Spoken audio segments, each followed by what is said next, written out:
Yes, this is to announce that the event is being recorded to the dear audience. And a very warm welcome to this to our regular meeting of the PoSoCoMeS seminar series.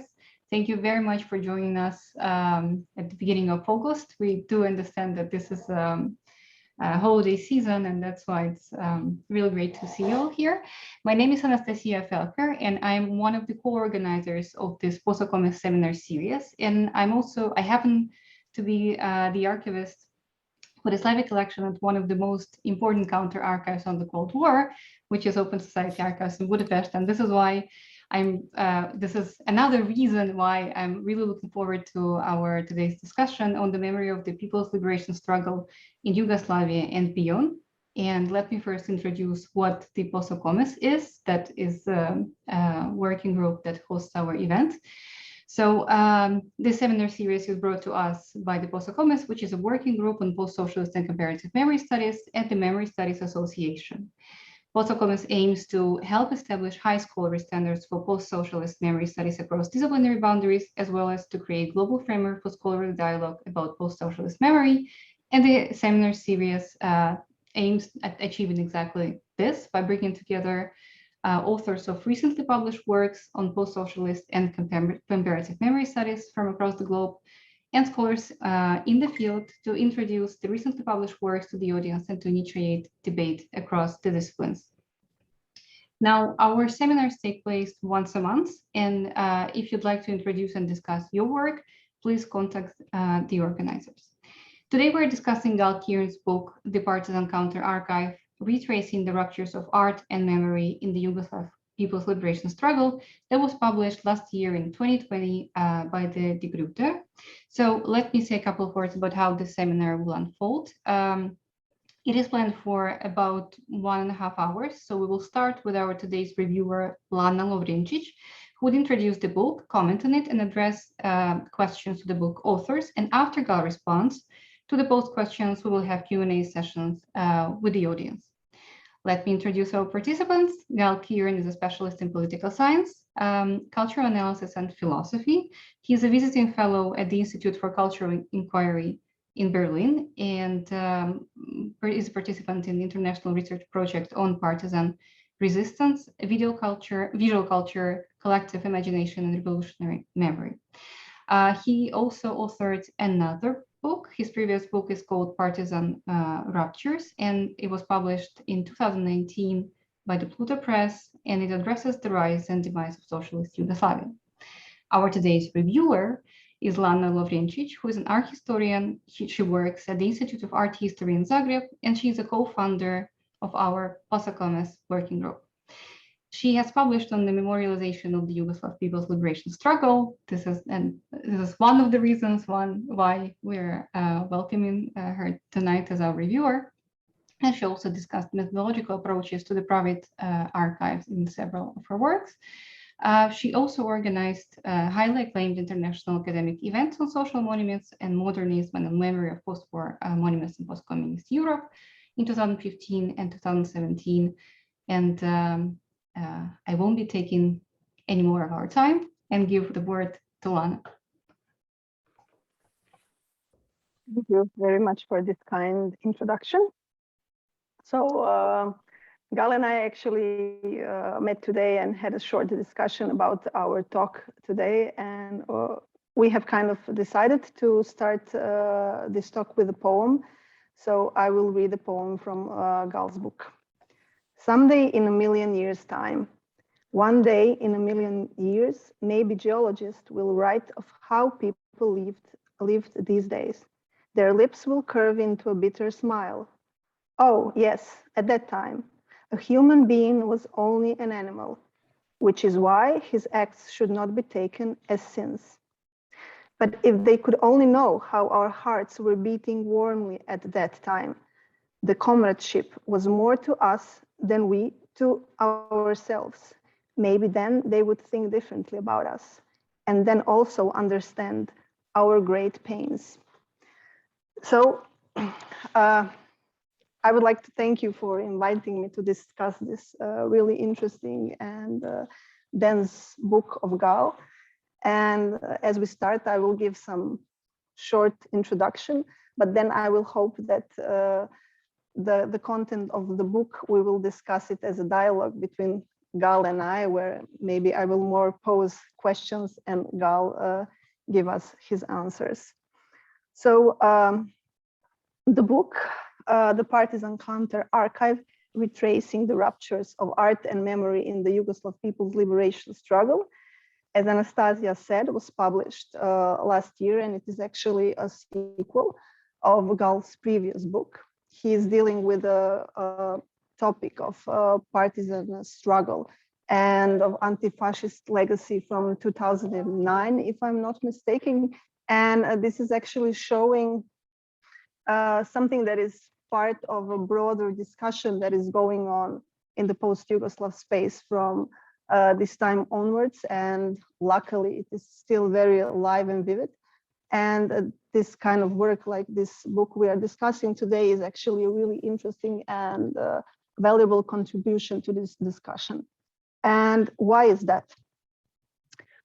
The space of ex-Yugoslavia is actually kind of symptomatic and paradigmatic in the terms of the world in which we are living today. Maybe in a very violent way, we saw the destruction of old Europe, Europe after post-Second World War Europe, and the creation of new nationalist state with this strong and really forceful change in the dominant paradigm of the state from something that was international state in the heart of Europe that dissolved in this bloody war and then turned into several nationalistic small states that lost their political significance and their place in the world and became those small subjects that are actually flowing in line with dominant capitalist currents and neoliberal practices, and actually mythologizing and building some memory and recollecting their past in a way that is completely different of that, what was the partisan past, and which is a thing that Gal is actually referring to. What I found interesting and really symptomatic is the point of the future, which is important in this book, and which is also talked about lately a lot, because we have saw that we are now currently living in a state that are unable to think about the future, that are only perpetually strangled in their own past, going through the past archives, going through the past narratives, trying to search for something which is not fruitful, which is not bringing any kind of answers or any kind of vision of how we are supposed to live, which is something that is particularly important in this time and age when we are facing not only this economic crisis, but also we have the pandemic and the climate crisis that is more and more upon us. So to go back to the book. This book, I think, that is taking this subject matter in a new and interesting way. And why is that? Because Gal is not only talking from the position of a historian, of a political theorist, but he tries to capture that essence, what is alive in art that is no more, from the time that is no more. And this is where I want to make this link with the present situation. The theorists of art and philosophers are always asking, why is something considered to be art? What is that we recognize as being the art in art objects? And I think that this book is trying to look and to trace something in these objects of art that were created during the people's liberation struggle in the Second World War, or after in the period of high socialism in Yugoslavia, that has this extra, that has this something that is talking to us as people, but not in a way of, I don't know, tackling with our aesthetic notions also, but something that is forcing us to think about the future, to envision utopia. And this is, I think, the most important part of this book, because it is opening our eyes of the past futures, but also to the possibility that future can and should be possible again.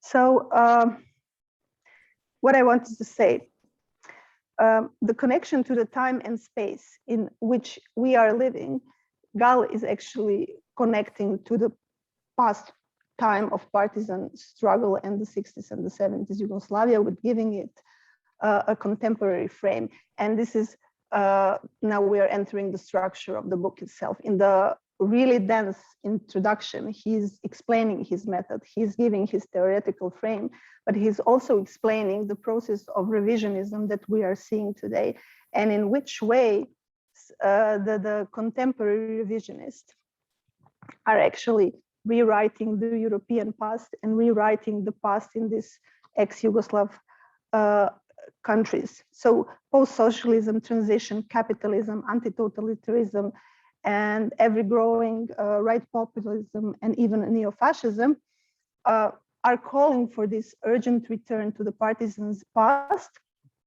to look for the emancipatory fragments in something that he wants to build that is actually not only a theoretical concept, but a method, a project to build this partisan counter archive. So he's posing two deeper questions in his book. What can we learn from the partisan past for our own current situation? And how, if at all, we are able to mobilize past emancipatory resources, especially from the field of art, to strengthen an utopian dream of a different future. And this is the point of departure for the book, from which he's opening this structure that he's putting in front of us. The introduction is actually called The Primitive Accumulation of Revisionist Memory. And this title itself is actually very eloquent about what is the method that he's choosing and what is the stance from which he is taking. So not to dwell on this so long, maybe just to point, when we are talking about revisionism and the current situation of stuff, is that through this revisionism that is taking place, not only the new narratives were being built, but also the symbols of the past time were being forcefully attacked. And this is also something that needs to be put into question, and what was maybe in the first place also the most visible symptom of the time in which we are living, the physical destruction of partisan monuments and the erasure of books and ideas that the woke, the non-aligned, modernist, partisans, and socialist times were the first things that were attacked. And Gal is tracing all of these notions and movements in the people's liberation struggle. So it was only logical that partisan legacy was the most disturbing element, and this unsettling memory that needed to be erased from the early 19th onwards. So it is quite clear that so he's proposing this building of partisan counter archive that would tackle and actually that would deal with this new built national archives that are rewriting the past, and that would in a way house works that are showing that show this memory and that are showing the emancipatory potential of this legacy that we have. So, and it is quite clear, and when we are talking about the partisan counter archive, its standing point is the process of openness, and the subject is the subject of this partisan counter archive are the revolutionary people, which in real time refers to the peasants and women and people that were part of the people's liberation struggle. So it is obvious that this partisan struggle is exemplary and is not only concerning, it's not only important for the past of the Yugoslav space, but that it carries the potential to work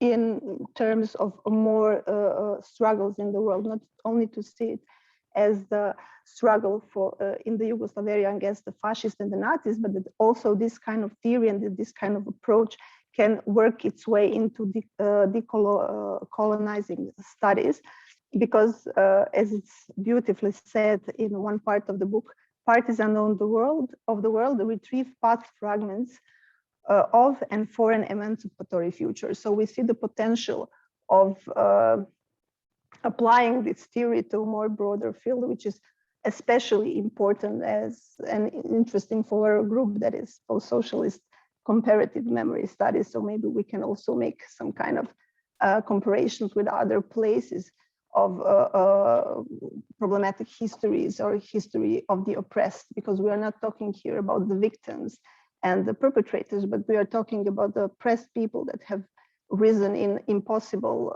situation and managed to do in this impossible situation extraordinary things. So after giving this frame, so to say, Gal is starting with his chapters. And first chapter is specifically interesting because in this chapter, he is talking about the people's liberation struggle and the partisan cause. And what is important in this is the position of art in this triangle of art, politics, and memory, and how the interplay already had started during the Second World War. And what is also important and interesting is that the fact that the art and the culture was seen from the beginning as an integral part of the partisan struggle and a way through which people were being emancipated. We have something that Rancière calls emancipated participants, artists, professionals, and people who were not trained as artists were equally participating and creating art, which is especially interestingly shown when Gal is in the second chapter discussing poetry, which was produced en masse. I mean, around 40,000 poems and songs are collected from this period.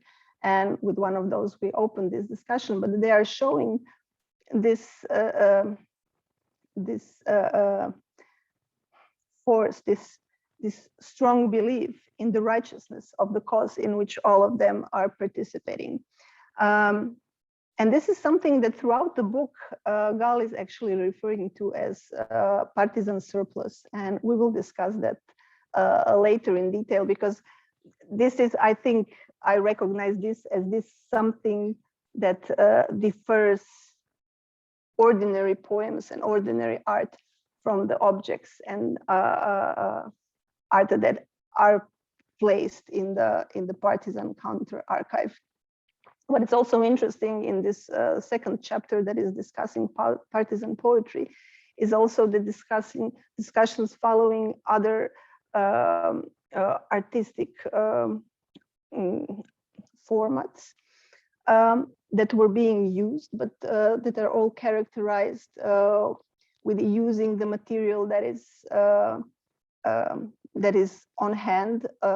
Several times reclaimed silk parachute from the Allies are mentioned to being used in staging plays and making scenography, which is particularly interesting.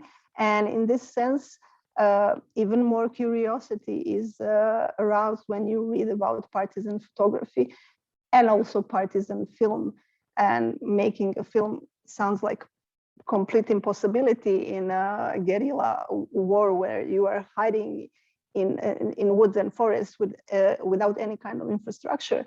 And this is also a really interesting turn that I found in the book where Gal is talking about making a film with other means. So we have something that is filmatic thinking, but in the lack of material, you make it by using the stuff that are around you. The third chapter is proposing a break of a sort, because after the end of the people's liberation struggle, and what I didn't mention, and it is important that people's liberation struggle has two parts of it. First part is the anti-fascist struggle, the fight against the fascists and the Nazis, but the second part is the revolution. So after the war ended, the time of institutionalization happened and the state was being built. So in this time, this thing that is characteristic for the works that Gal would put in this partisan counter archive are not so much being produced. And correct me later, please, if I'm wrong. This is because we don't have this sense of rupture, rupture that is creating this effect and surplus that is actually influencing the artists to produce this kind of special work. But then during the 60s and the 70s, when we are facing this big economic crisis in Yugoslavia, and where the first national tensions start to emerge in this now multi-ethnic and multi-confessional state starts to appear, rethinking of this partisan past and rethinking of these emancipatory elements start to reoccur. And this is the time when big monuments to revolution are being erected. And in this period, most noteworthy monuments, I think, were created, and they are without parallel in on the level of whole Europe, if not even further, because they try to embody, not to narrate, not to remember for us, but they are embodying this precise vision of a future that should come. And they have this multi-layers that are really interesting to read and to go through. And in this sense, Gal is giving two beautiful analyses of a monument at Kozara and at Tientište, which is also interesting choice because Kozara is something that is commemorating loss in a sense of war fight, and Tientište is actually commemorating a victory. And this Tientište was the only state monument in ex-Yugoslavia. All others were republic or on level. So in this sense, this is also an interesting monument to take on, because it was financed by the state, but it's not something that we would ever call political propaganda or top-down directed state art. After this chapter, there is chapter 4, which is dealing with the deconstruction of the partisan counter archive. In fact, it is showing the processes that are now that are in place from the 90s onwards, that were dismantling this this array of works, and that was neutralizing them in a sense. He's stating three examples, that two examples from Slovenia, that are showing some processes that are quite like normal. On one side, we have the process of building monuments to the other victims in the process of this decontextualization and putting of all victims, fascist or anti-fascist, on the same level. And then we have competing monuments in this sense. On the other side, we have examples of monuments that are being erased of their symbols, the red star, which is being replaced by crosses or a national crescent. So in this sense, we have change of symbols. And of course, we have the monuments that are openly celebrating the fascist perpetrators from the Second World War, putting them in the process of in the place of martyrs and real patriots and so on. And here he also explains the organizations that are fueling these kind of processes and that are doing this kind of really harmful revision. In this sense, I would like to add that, for instance, in Croatian case, from 6,000 people's liberation struggle monuments, half of them were physically destroyed in some way during the 90s and in the beginning of 2000s. While in, for instance, in Serbian's case, we have a situation there near the anti-fascist monuments, small chapels are being built and they're being like sacralized, and they're connected now with Serbism as a national and confessional identity. And in Bosnia and Herzegovina, which is the most complex because of the Dayton Agreement and the complex political situation, we have different processes in hands which are reflecting both the situation in Croatia and in Serbia alike.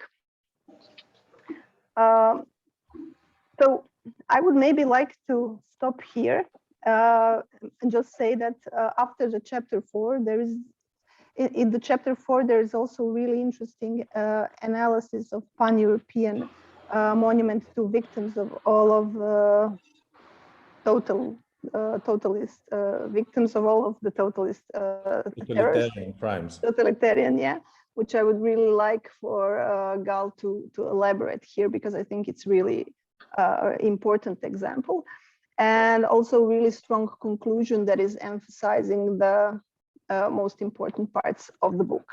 Okay, so I hope I made sense. And now maybe Gal, if we can open our discussion with this introductory chapter. And I would like you to expand on the question of primitive accumulation of memory, because I think that this is really interesting point that you are making. Yes, thank you very much, Lana, for this fascinating summary. I think now you don't have to buy or read the book. Everything is already out there.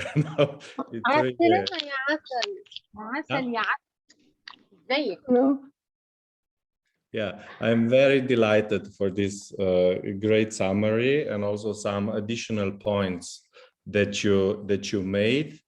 And also thank you for organizing and hosting me in your seminar series.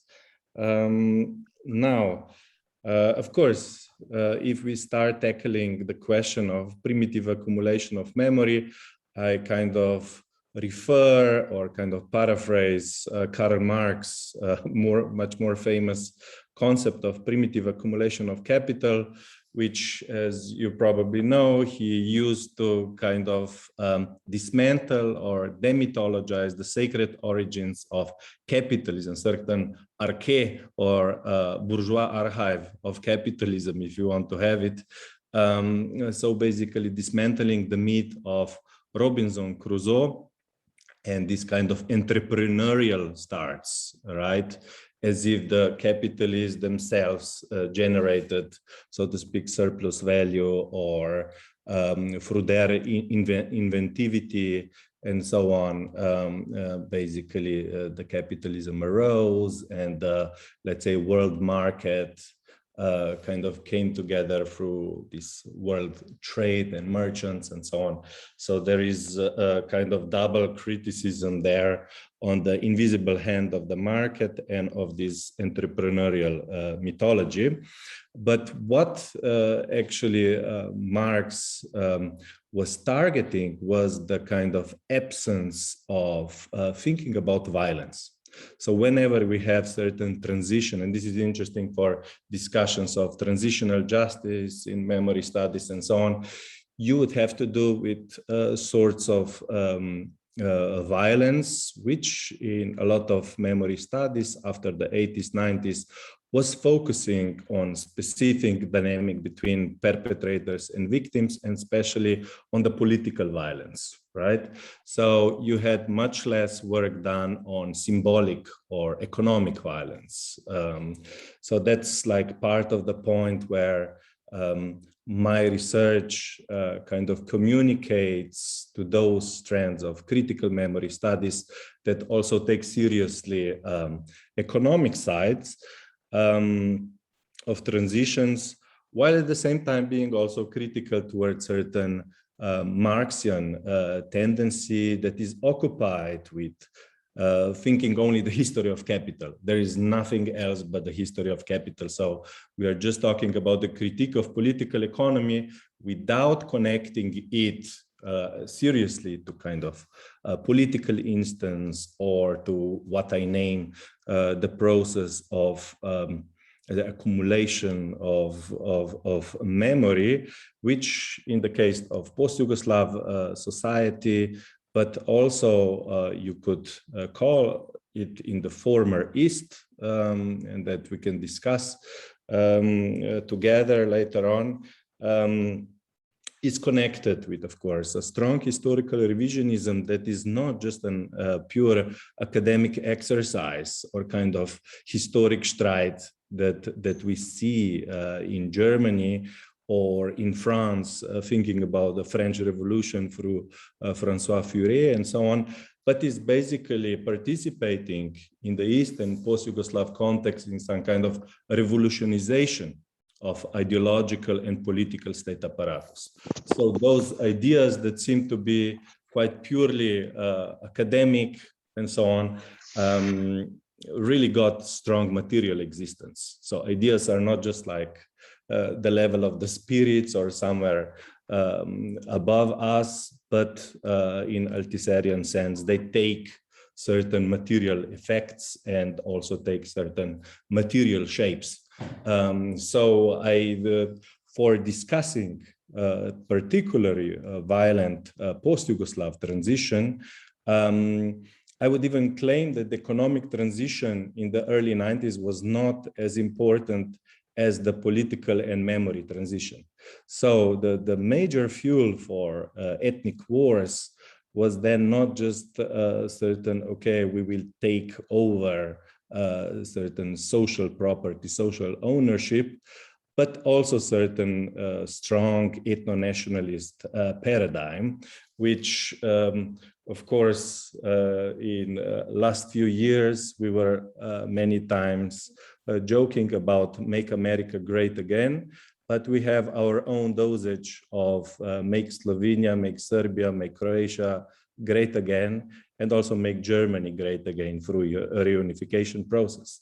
So the European, kind of reunification integration process, and this, what you mentioned very briefly, Lana, in a sense of the cut or certain conservative rupture, right? There is not just progressive or partisan ruptures that I discussed, but also conservative ruptures have to do just with the dismantling or waning or withering away of anti-fascist memory and dismantling of welfare state. So this is the processes that are connected and don't have to do just with the post-Yugoslav or Yugoslav situation analysis, but have to do with the more also macro tendencies in the former East and, basically how this historic stride and historical revisionism migrates, how these ideas migrate into the East and then kind of come back in Brussels in 2009. And as you all know, with this declaration that basically, it says like kind of flattens certain historical, not just awareness, but certain historical differentiation and blending of all sorts of socialism with fascism, with Stalinism, and so on and so forth. And you have a strong production of different monuments, museums, treatises, and you all are experts or scholars in this, I'm sure, from your own national and European context, some of these examples. So I don't have to go into that. What I found also important or kind of contradiction or paradox is that in the moment where these new nation states emerge, right, through wars, through dispossession of economic ownership. Like in Yugoslav case, it's a social ownership, it's not state ownership. You have the first process is desocialization, you have nationalization, and you would have, instead of certain orientation towards the future, you would have future more or less sold towards speculation of capital, but at the same time, more and more speculation over the past. So we know the examples from medieval kingdoms, we know example of big Macedonian projects. Every country had quite horrific experimentation with the reinvention of past or inventing the past. And this is what I call certain repossession of nationalist memory that comes together with dispossession of, let's say, ownership, social ownership, or the wealth that has been generated through the times of socialism. So however critical one is over socialist times, and is rightfully be so. So we were also briefly, you mentioned the 60s, 70s. One has to also just put things quite clearly, and this is what many post-colonial theorists inflected by a Wallersteinian analysis like Manuela Boaccia and so on show that the former East or post-Yugoslav context moved from certain semi-peripheric to peripheric position in economic sense. So to think the Latin America and neoliberal experiments together with kind of East European experiments. So that's a little bit where the side of economic analysis should be like tightly connected to this cultural critique, or, you know, like people like Rastko Močnik, Boris Buden from our context that were, you know, basically waging important theoretical and political struggles against nationalism in the state, or kind of coming of the fascism, while at the same time thinking about the economic transition. So in this respect, I also don't claim the book is like somehow like a product of genius. It's really product of collective efforts that kind of stem out of not just research area, but also kind of artistic area, political struggles from the post-Yugoslav context that in the last 10 years, for the first time after the breakup of Yugoslavia, started returning to certain past, whether it's non-aligned past, self-managed past, or partisan anti-fascist past, and try to do something productive with it. So basically, it's a very strong, of course, struggle towards a kind of conservative, nationalist revisionism on one side, and a bit more facile or what you would say kind of cheaper variations of Yugo nostalgia, or a certain kind of nostalgia for the past that didn't exist. So if I could basically contextualize the project that I take, or kind of departure point, yes, neoliberal transition and critique of it, and then also kind of this ethno-nationalist, very strong ideology that is catalyzed in new political apparatuses.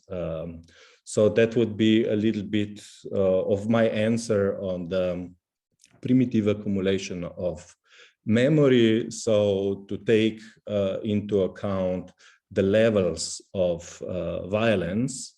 So against a more, you know, anti-totalitarian frame is also consecrated, and a lot of memory studies are tied towards certain paradigm of violence, but usually it's a very kind of abstract and uncontextualized knowledge or notion of violence that they take. While, yeah, my proposal or something behind the book is to think certain intersectional violence or violence that goes beyond the purely this kind of political authoritarian state or gulag or concentration camp or wars, but to tackle the transition in a bit complex way. So that's a little bit of an answer to the first question. Yeah, I mean, this is super interesting because a couple of years ago, I don't know how much of you know about the Petrova Gora monument, the Petrovac monument, which was also destroyed, but after 2001, and everybody's talking about this monument in a sense of this symbolical destruction that happened.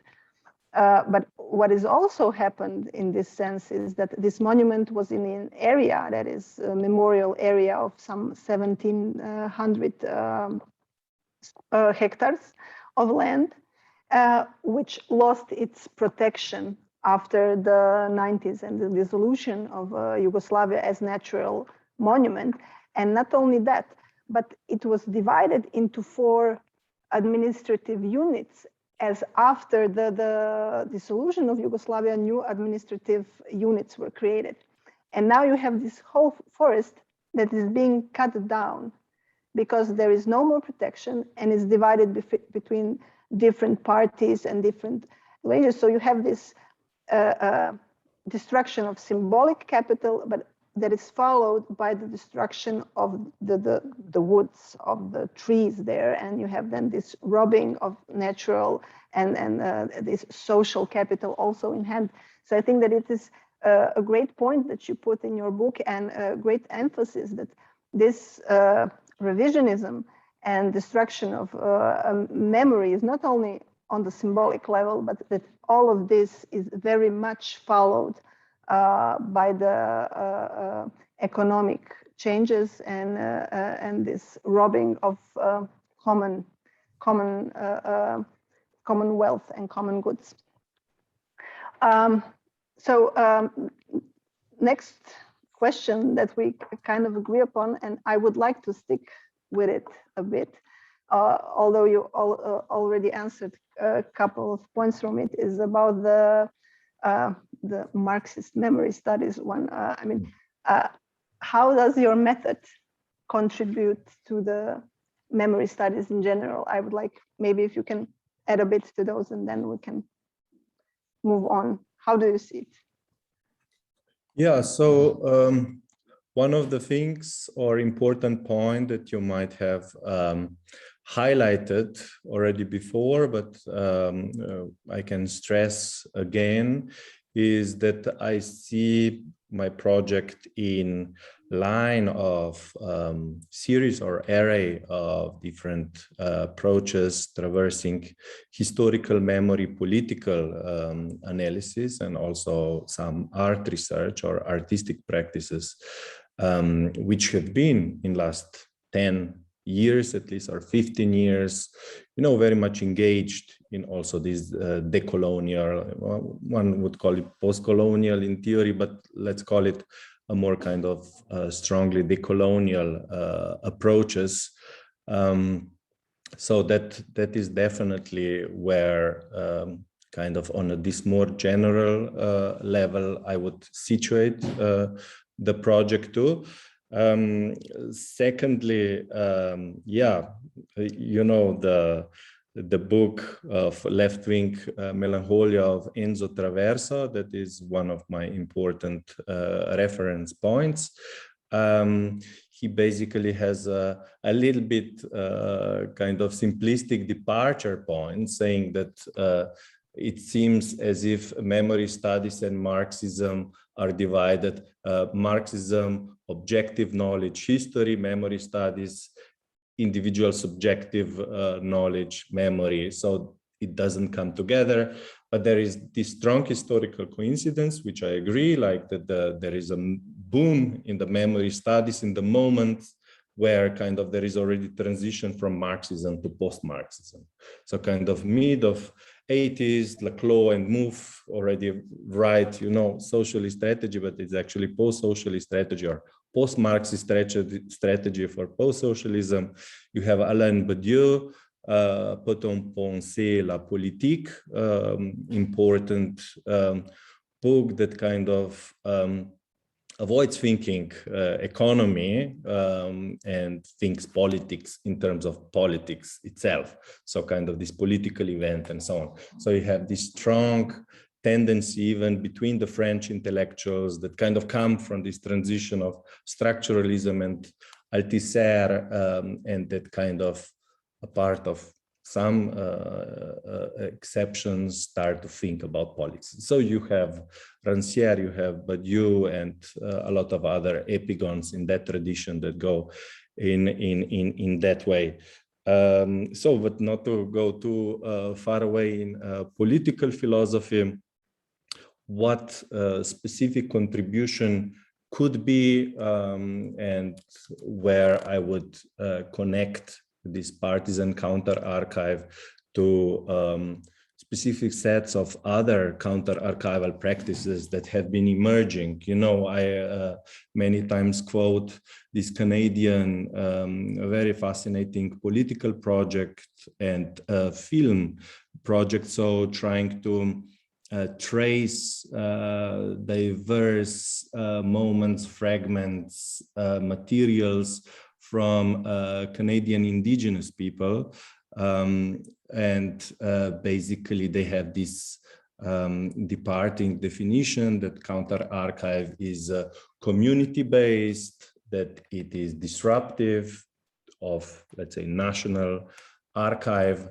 And okay, they don't talk about the history of the oppressed, but that is kind of my small contribution into this, to kind of go beyond the typical narrative of perpetrators and victims in maybe not such existentialist light that Michael Rothberg is making, in a more Karl Jasper tradition, that we are all kind of collectively embedded and guilty if we don't recognize certain injustices. I think he's very right to say that one has to have a stronger comparative analysis and thinking about these asymmetrical violences, thinking them together, and having a bit stronger analytical frame. While at the same time, I would stress the other side, that could be helpful, and this we already see with certain memory activism debate. So the discussion that wants to talk more about the empowerment and emancipation, so kind of counter memory of these groups, and that would be called oppressed, by Walter Benjamin, not in a typical sense just of economic dispossession, but what I was trying to make clearer before, but also political or memory dispossession, groups robbed of memory or robbed of history, if you want to think about Eric Wolf and people without history. So there is all this sort, I think, of complex re-narration of history. So kind of on one side, undermining categorical apparatus of, let's say, traditional history, or kind of history that took, nation state or national victimhoods, or glorifying certain past. So that would be like one first, let's say, theoretical enemy of these counter archives, while on the other side, empowering, building certain kind of European, post-European global solidarity frame, also through certain memories, and be them, in my case, they are connected more to certain artistic moment, innovations, but they cannot be, basically cut or separated from certain political innovation. So the basic kind of hypothesis of the book is that there is something like a very strong encounter between partisan politics and art, right? That is not only to be traced in Yugoslav, right, in the birth of new Yugoslavia in 43, but can be also traced in certain anti-colonial struggles through 50s, 60s, 70s, and that we can see maybe in Rojava, in Kurdish struggle, or in some other struggles across the globe, like Zapatistas and so on. So these are certain, political experiences, artistic experimentations that are, of course, a little bit in a closer, proximity of my project that I could relate to, and I hope to somehow also contribute to, right? So it's not just about the Yugoslav partisan struggle, but I will hope that in future I expand this counter-archive method, certain criteria and certain, awareness of certain artistic artworks and political moments as well, that have been stressing already at that time importance of certain memory on revolution, memory on the rupture. So this is maybe certain novelty or certain highlight that I try to expand on, and in this sense, for example, also is different than from Miklós Komel, who is one important Slovenian theorist who wrote the book How to Think Partisan Art, and who has amazing examples, especially from poetry. But yeah, I try to kind of point it out a little bit more strongly, why and how come there has been certain awareness and also then practice of this revolutionary temporality of, also this experimentation with other means and so on. So that's a little bit what I hope to contribute to existing discussions and to, yeah, as you know, counter-archive is not like that you would have one central definition that is all clear, but there is some competing, definitions. And yeah, this is a relatively new or young field of research. Yeah. Well, maybe then it would be great if you could show us the works that you included in the counter-archive and maybe talk more about the criteria. And also what I would ask you to maybe emphasize also the women contribution to the archive and the role of women in the PLS together. So Gal has prepared some examples. Yeah, for us to see. I can show you. I'll try to share the screen. Host disabled participant screen sharing. At some point. At some point. I can before it will be enabled. I would just say, yeah, the question of the women and the contribution of the women is essential. I mean, even in the times of liberation struggle of Second World War, you have to be aware that anti-fascist women organization was counting 2 million members. It has been a part of the Communist Party and the youth communist organization, the strongest and most vital organization that basically without it, the reproduction of partisan struggle would not be possible. And it was not just like masses that come and enter onto the stage of history, but also women. So you would have different reading clubs. You would have different poems that were written and songs that were sung. There were women artists in a sense of some sculptors, graphic artists, and so on. So there was in this sense, certain deep equality of activities. Yeah, there was not just like that there is certain hierarchy, this is the military struggle and only military, but there was a very strong political, cultural emancipation that was taking place. What you said, just raised the anti-fascist struggle that is usually seen as something very negative, has been from the very beginning connected, but of course after 43, with other sorts of positive or more affirmative struggles that we can call cultural revolution, social revolution, but also political. And in this sense, many women's rights were won. There is an interesting project a few years ago that was going a little bit deeper in AFG, so anti-fascist women front organization, that can be, I think, still accessed online in Bosnia and Herzegovina.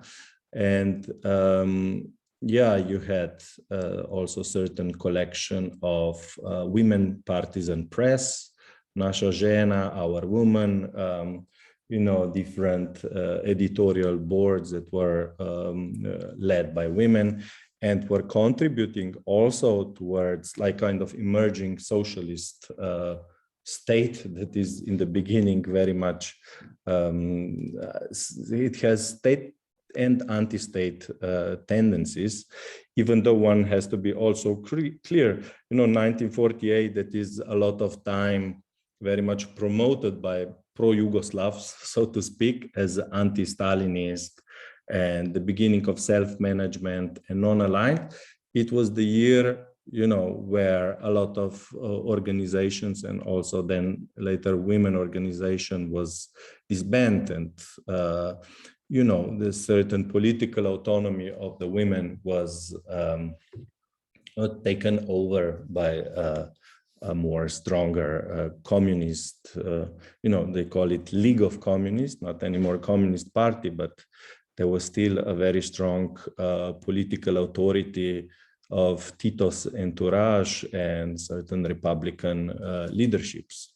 So in this sense, yeah, one has to be clear where is contribution, but also where these limits of constitution of socialist state kind of started. So it's a very contradictory process. In 48 is not just like certain continuation liberation, but it's also strange Stalinization of the Yugoslav League of Communists, how it was called, and its own, you know, political repressions, the way of repressions. So that's a little bit, if one can stress, the role of women is also, you are probably aware, I hope you heard about the certain women choirs across post-Yugoslav context, so self-managed choirs that basically sing on, you know, on protest, but also on just like popular or different events. And some of them also mobilize internationalist, revolutionary and partisan songs and traditions, or maybe traverse it or change a little bit the existing songs. So in Slovenia, it's very important contribution of Anna Hoffman, who wrote a book, but she's analyzing a lot Kombinat. So this is the women choir Kombinat. And then you have all sorts of different, you know, feminist groups or that also take some inspiration in the women partisan fight. Yeah. So there is this certain continuity between this past or kind of setting of women's sculptures in the public spaces, you know, discussion between if socialism really promoted women figures or not. Of course, it did much more than before or after, but still a relatively less compared to the male figures or male, street names and so on. So, yeah. But there is this importance for sure to be addressed. So we are already in our first hour. So maybe if you can show us the examples for the counter archive and maybe talk about one or two, and then we can slightly get to the Q&A. Yeah, sure. Here, do you see it? I can share. Yeah. Thank you. Yeah. Yes. So there is many examples to share, but since just now we spoke about women, there is one fascinating performance, dance by the woman partisan fighter. She was also a fighter and a cultural educator. She basically, before war, maybe that's just important in context, she was participating in Vidmar School, who was Mary Wigman, a scholar who is one of the leading figures of the modern dance in Germany, in Dresden School. Basically, she kind of broke formally also from this ballet. And Marta Paulina Brin, who you can see on this photo, is here presenting in September 43 in front of the Arab Brigade. Arab Brigade, another interesting historical note, is a brigade that is formed from internees, from people from concentration camp from Rab. So this is, Rab is a Croatian island, one of the biggest concentration camps on the island in the Second World War, a kind of Mediterranean, if you want, which was run by Italian fascists. And you have few hundreds of Jewish partisans that formed their own battalion and then join this brigade, also with Slovenians and other people, but just like one small part of the history of the oppressed and, basically traversing this victim figure. So it was important moment, inauguration of this brigade, and Marta Paulin Brina, she's talking in her memory, so to speak, of like much better to quote her than I find the right expression. So what she says, I searched for dance expression, original and fresh, which emerged from the human need to move. I found it in the game of balance, in balance with dynamic, rhythmical, and voluminous dimensions, in tension and relaxation. Dance expression was a consequence of internal engagement. That I found this correct language of movement was only possible because of people and the partisan poem, which was understood by everyone. So at the same time, you can imagine that she's dancing, she's basically listening to the song that is played or the tunes that is sung by partisans and comrades. And she has been trying to understand, or like what now I move the stage, right, is not the stage, the wooden stage, but is now nature, right? It's like where the floor and the, is not balanced, right? It's not anymore, there are holes, there is grass, there are different things. So everybody that is interested in dance will know, or dance himself, herself, knows how important the grounds are and this kind of the rhythmic of the movement. So there is one important detail that I traced out of her, kind of this self-reflection, what she was doing in 1943. She was dancing on different occasions, right? Is that she had to unlearn You know, first she learned the modern dance, so to speak, and then she had to unlearn to start the partisan dance. So there is a very strong, you know, kind of desire, but also something that I called like partisan surplus or excess over the situation. So like, you know, in the situation when it's expected, you will basically either be defeated, so kind of just like be morally pragmatist and collaborate on one side, or fight, but you need the real weapons, right? Take the guns or propagate. So all art is reduced to propaganda. She comes up with a very fascinating partisan dance, and you have then different accounts how people were in certain trance when they were following her performances. So that's one example. She tragically ends her career as a dancer in the next winter because her feet are frozen on the long march on Steyerska of the 14th division, partisan division. So basically, somebody's healing her toes then for a few months, but her legs and feet are not the same anymore. So she becomes a partisan teacher and a dance teacher after the liberation. So she does continue her, you know, her political and also artistic, if you want to have work with other means.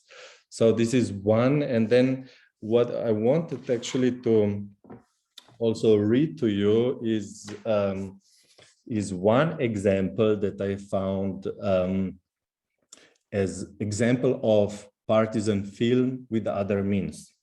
So you have, it's December 1941, again, academic choir, but this time Franz Marold, in then occupied Ljubljana at the Union Hall.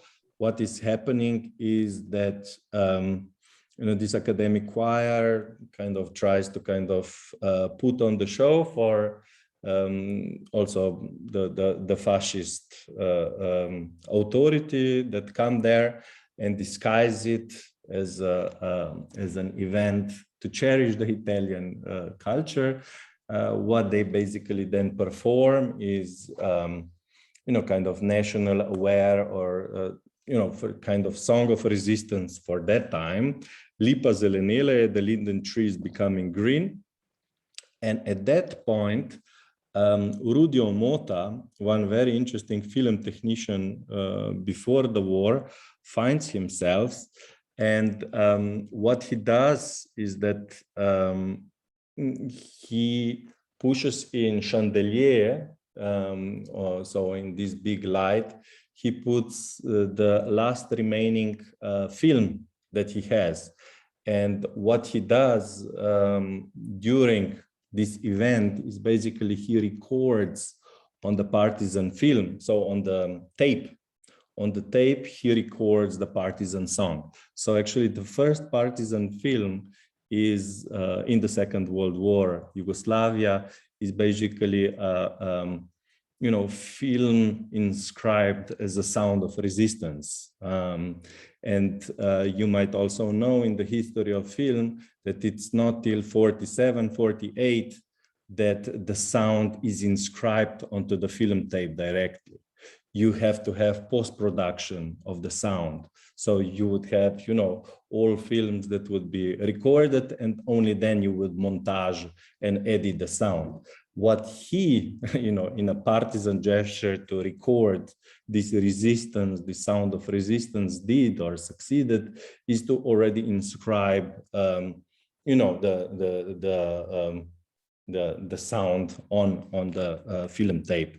So that's one other example. I mean, there is a lot of other examples that I kind of point out in what way, in such impossible circumstances that where you cannot have like a film laboratory and, you know, film at that time is very difficult to make still after the Second World War. they didn't have phones or something like that. So it was all sorts of different literary photo exhibitions or even graphic portfolio that had strong filmic effect. But I cannot go into that detail. Maybe I show you just a few more, just this, and then we open it to this discussion. So partisan figure, a lot of people ask me if there is a very strong partisan figure that comes to mind. And of course, this is a typical, let's say, male heroic figure, Stjepan Filipović, who before, do you hear? Yeah. Before being hung in front of the audience, because there were at that point also public executions that were designed to basically bring fear into the local population. So instead of getting into more fear or modality of fear, the guy starts to have a strong political speeches that they will prevail. And there is also this famous slogan of Yugoslav partisan struggle. Before being hung, he said, death to fascism, freedom to people. Sloboda, smrt fašizmu, sloboda narodu. And basically, he becomes immortal in the moment that he physically then dies. And as a small kind of revenge to the fascist or Nazis authorities at that point was that they for some time froze public executions because they achieved its contrary. There was thousands of people that were there, and there were even some people who were taking photos, who were then in a clandestine way, smuggled or preserved after the war. And this photo finds itself in the United Nations building in New York. It's a strange afterlife of that particular archive. But I was not so much interested in this more famous, even this female partisan became then more famous in last years. But if you want to think about a certain more abstract figure, or what I named also certain monument to a revolution, this is actually partisan drawings. It's a drawing done by Dore Klemenčić in 1943. He basically does drawing for poster, what was supposed to be certain representation of the partisan struggle as such. So here you have a very simple, but I would say a very strong or powerful aesthetical political expression of what partisan struggle was or liberation struggle was. So there is a certain equality, of activities, that you can see here, from guitar to theater to reading, and also certain symbolics, plus of course the gun that is there. So that would be, something that drawing that is not very famous in any kind of partisan, artistic accounts and so on, but I kind of tried to brought a very disparate or very heterogeneous material together in order to retell the story of liberation struggle and its afterlife. So if that kind of replies, there is much more, but we are getting late. Yeah, the book is fascinating, and the material as well. I think that the two of us could discuss for a very long time much more of the aspects that you have in the book. But do we have somebody in the audience who would like maybe to join us in our discussion? Raise your hand or turn on your cameras and unmute. We are not a big party, so the discussion should be easy.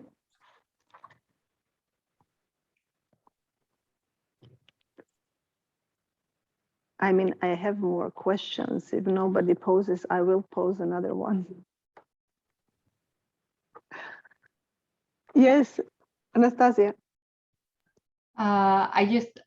Gal, I cannot help but would ask you to comment on the multivocality of the notion or the term counter-archive, right? And this question comes from the very moment of me sitting in the building of the archive. And what fascinates me about your book is that you're discussing a material that you're emphasizing on several occasions is being currently dispersed throughout the post-Yugoslav space, but at the same time, you did find a methodological frame to discuss it as a whole. So, and that's exactly the opposite of what we're having here now. Yeah. Thanks. No, it's a good one. There is, I think that what this method also tries to do of counter-archive is certain process of defragmentation. If the counter-archival artistic practices mostly focus, those that I'm interested on, or also from decolonial archives in counter-archives, are in reassembling certain material, not just presenting the colonial gaze or this, but certain reassembling that kind of disrupts the dominant history, then my kind of approach tries to kind of defragment certain scatter moments or even forgotten or demonized. And yeah, you are completely right that much of this material, because of the wars and stuff, find itself in some places in very tragic circumstances without the proper preservation or historical care or archival care, even just like a proper archival if we are talking. While in other cases, of course, also from my home, Ljubljana Museum of Contemporary History has done quite a good job in categorizing different material, and you can find a really rich material there. And yeah, so you have a very different situations, but at the same time, even there where the situation is much better, this is not a guarantee that people will be working or that this material will mobilize itself, right? Lana said in the beginning, yes, one can point out certain relationship between utopia and future, between past and future, and how to kind of mobilize the fragments of the past. But here, the book is a small attempt and contribution, but it cannot do this work in its own. So there is a much more, kind of strong kind of labor that kind of, connect certain artistic projects, political projects, and theoretical that is at work and behind, but is part of this, what I would call unfinished process.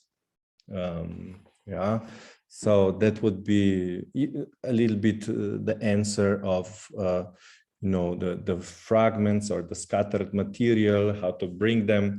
There was also, maybe I should just mention one interesting digital example. It was Znači Pikanet, so meaning, it's called in Serbo-Croatian, and it's been unfortunately now for a few months already down because of economic situation, but it was the only kind of digital archive that really brought together different books, different photos, different things that researchers from abroad and from post-Yugoslavia could take the material from. So also from those places where the archival situation is much more worse or precarious.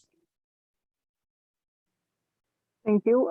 We have a question from Misha Gabovic also, and Tatiana Macic said she needed time, and Ksenia also. So maybe Misha. Tatiana, if you like, then maybe you can pose your question later. And then we have Ksenia after that. Thanks, Lana. So I guess in a sense, this is a follow-up question to Anastasia's, and it's about the limits of usability. So you made it very clear from the beginning, both of you really, that the project is not simply about writing a neutral, contextualized history of the partisan movement.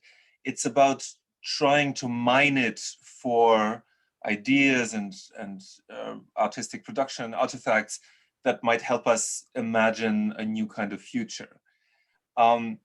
Now, of course, that's a very different kind of project than what historians traditionally do. And I'm wondering whether you've encountered a kind of, a resistance in your material at certain points. Because of course, the partisan movement, even in Yugoslavia, was very far from being kind of an ideal utopia, right? It was, first of all, it was a very different kind of society than the one that any of us are living in today, much more rural, less educated, etc., etc. And on the other hand, of course, partisans also committed crimes, some of them. I'm wondering to what extent one can simply sort of pick and choose and mix and match elements that we might now find useful without having to attend to any of the kind of the more pesky aspects of the context. And if you're being very, deliberate and explicit about this kind of the selective mechanism in what you're doing, whether you've ever encountered contexts that don't really lend themselves to your project. For sure. Thanks for the question, and it's important to discuss it as well, for sure. Maybe not in the, let's say, academic context where I come from, which you could say is some kind of, bubble, the school, Ljubljana school, that was very much, even in the 90s and later on, flirting from psychoanalysis, Marxism to critical theory. So in this kind of harbors of emancipatory thought, this can be seen as a welcoming, project. But if you take a little bit like more general landscape of also German academia, where I find myself now, there will be already resistance, not just because of this interdisciplinarity of procedure and certain, strong difference, and even some would say unscientific approach if you compare it with a more conventional historian methodology.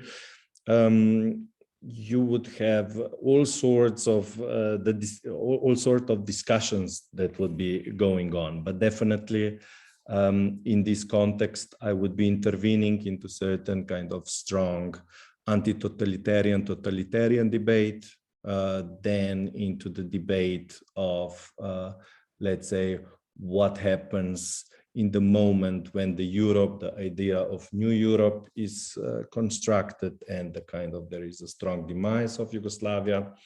While at the same time, I have to say that this is a part of a bit longer research project that is also critical towards,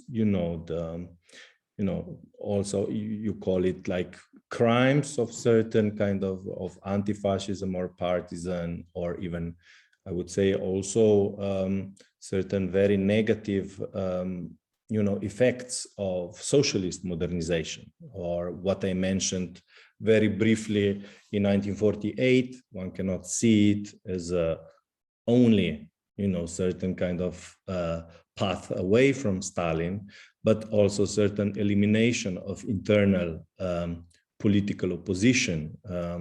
So when I think about the 60s and 70s and return or reactualization of this partisan legacy, or kind of this rupture, I'm talking about, you know, a very precise targeting of socialist, let's say, archive that is at that point, you know, already mythologizing partisan struggle, you know, production of big Hollywood film spectacles like Battle on Neretva or certain realist genre of monuments that has been in the making before, and so on. So there is a whole group of, let's say, intellectuals, praxis, like independent Marxist thinkers, artistic groups, and even like political oppositions, like workers and students that are striking or occupying universities, that are criticizing market reforms or the political repressions made by the socialist state. So in this sense, like my previous book, kind of this on socialist rise and demise, is a bit more concretely addressing what you would call, you know, that I wouldn't be called just cherry pick the best parts or fragments, while at the same time, I think that we have to, as somebody interested in politics, aesthetics, memory,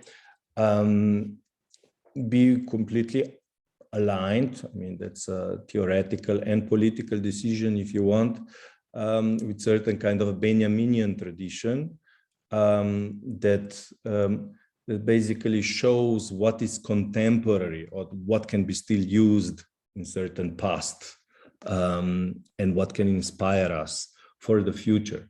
So this, of course, you know, one can take or one can just like say no. And in the current predicament in post-socialist context, the dominant ideology will definitely be very much opposed to such projects. So from political stance, there is a strong resistance for sure. From even theoretical academic position, that is not, that is seen mostly as some kind of curiosity, like, oh, somebody is working on the partisan anti-fascist struggle. It's nice and stuff, but you know, we are living in times that are very different. But when you go into it, how different our times are, they are. Of course, people are not like what you said, illiterate.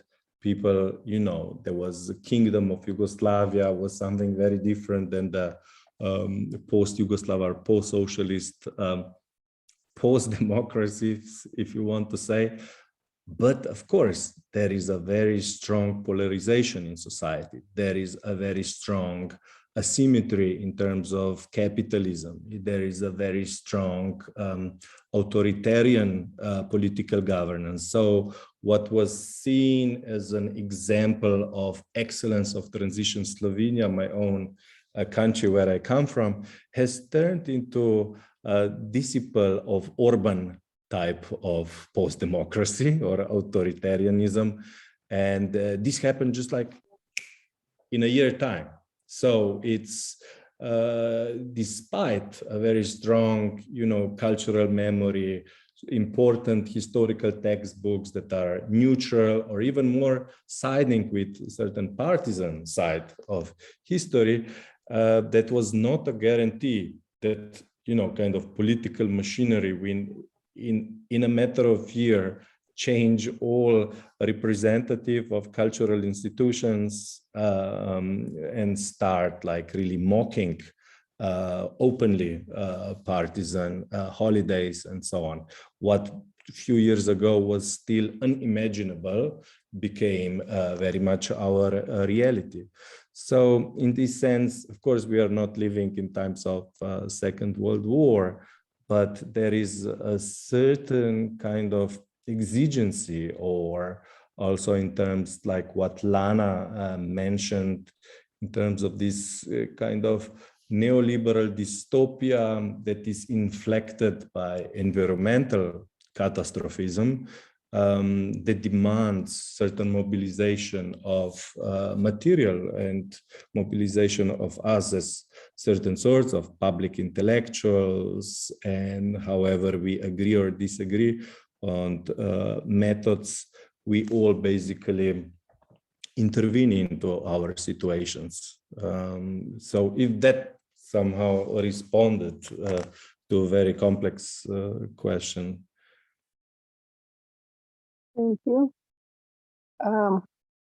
Okay, so we have two questions more. I hope, Misha, you are satisfied with the answer. We have two questions more in the chat box. It is already 7. Tiana, do you want to read your own question, maybe? Yeah, that's fine.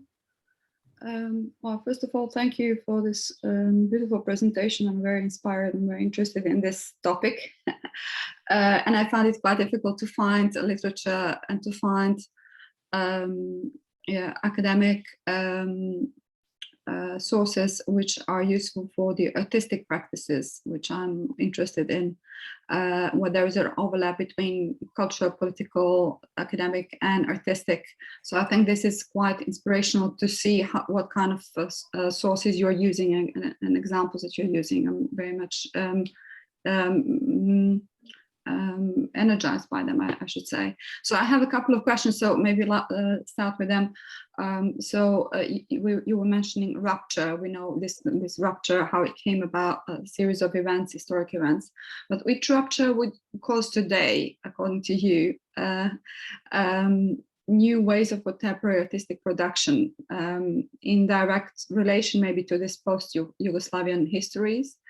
How can this history be seen as an event in the Davidian sense, maybe, that we can kind of relate to artistically today? And maybe even more importantly, connecting to my intro, and that will be, in which way can your method be embodied in artistic research? Do you see a link with artistic research? Yeah.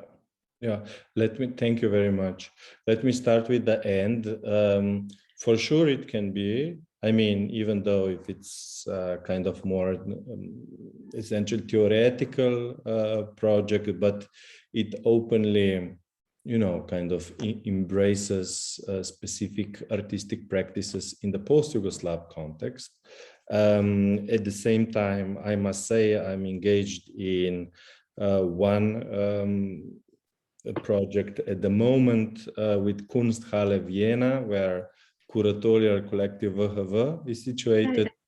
We will be organizing 1st and 2nd of October a Congress on global partisan cultures. So something that will not connect just to partisan post-Yugoslav, but to more anti-colonial artistic projects. And we will have very different people that will talk about these different experiences and experiments. And hopefully we will see this might become some kind of also exhibition project in the future. So of course, when you're talking about curatorial approaches and how to curate the material, I'm no expert in that field, but definitely I am very open to close collaboration with people that I've been reading and talking with in the last years. So in this sense, I see a lot of resonances between this. Then secondly, which rupture would cause today new ways of contemporary artistic production? Difficult to say. I mean, what I see is more like an array of minor ruptures. So there are some works of art that are amazing, like, the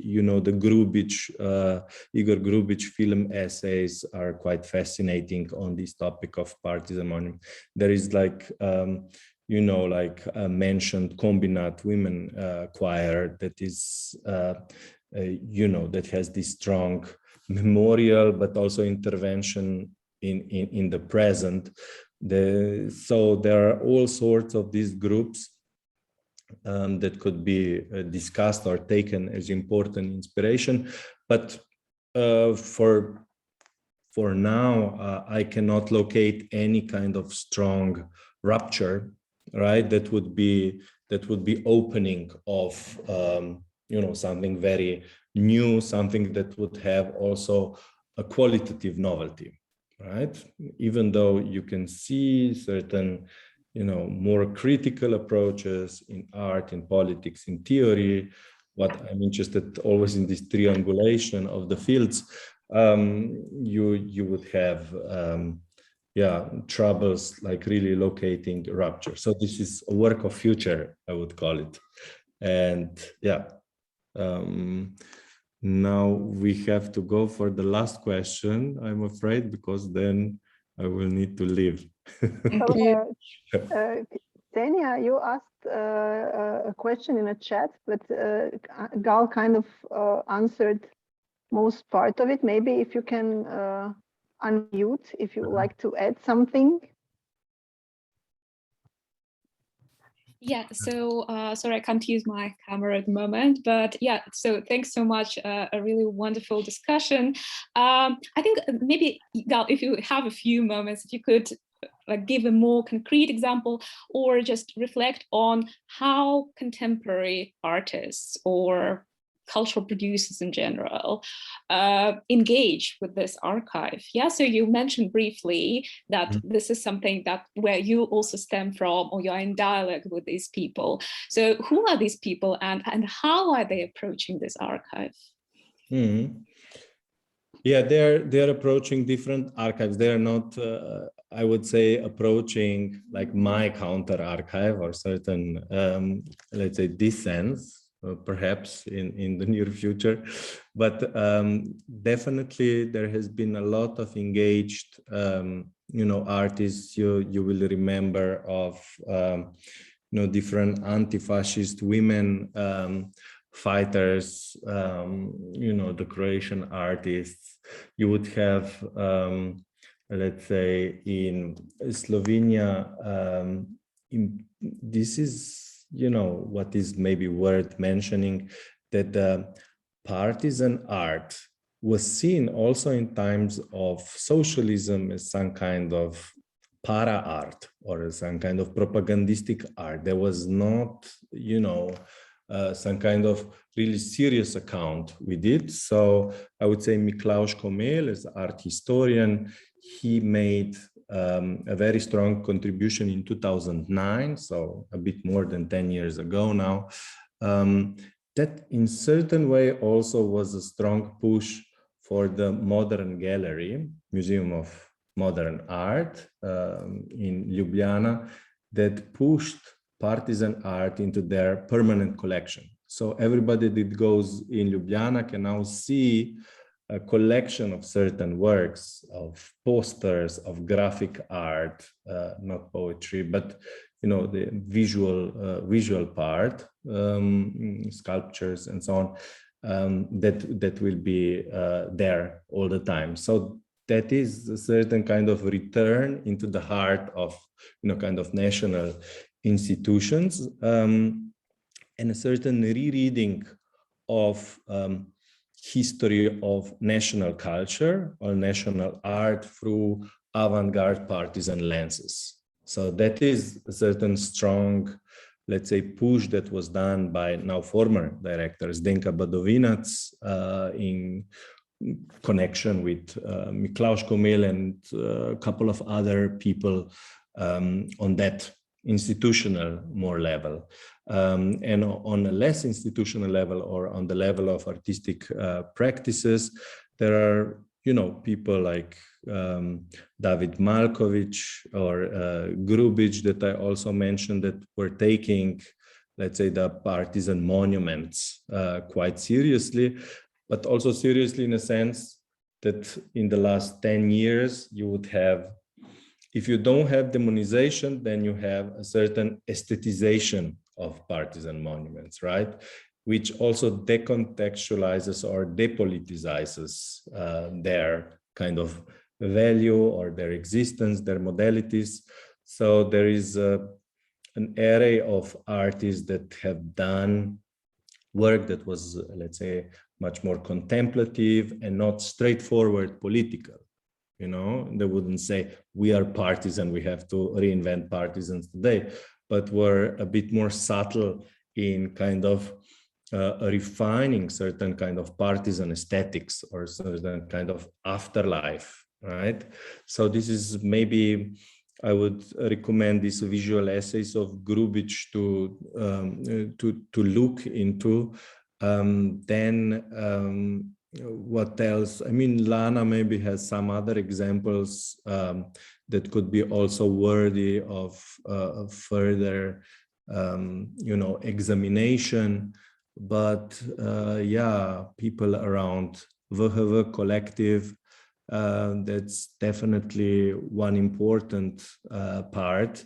Then in Serbia, I would mention Kurs collective that has been very good in terms of locating or tracing the archival material from Užice, which was the first partisan republic in occupied Europe in late 41, but they also try to intervene with murals, with certain artistic intervention in public space in Serbia or in Belgrade and so on. So that's definitely one important example that I would bring. But there are a couple of more that doesn't come to my mind at the moment.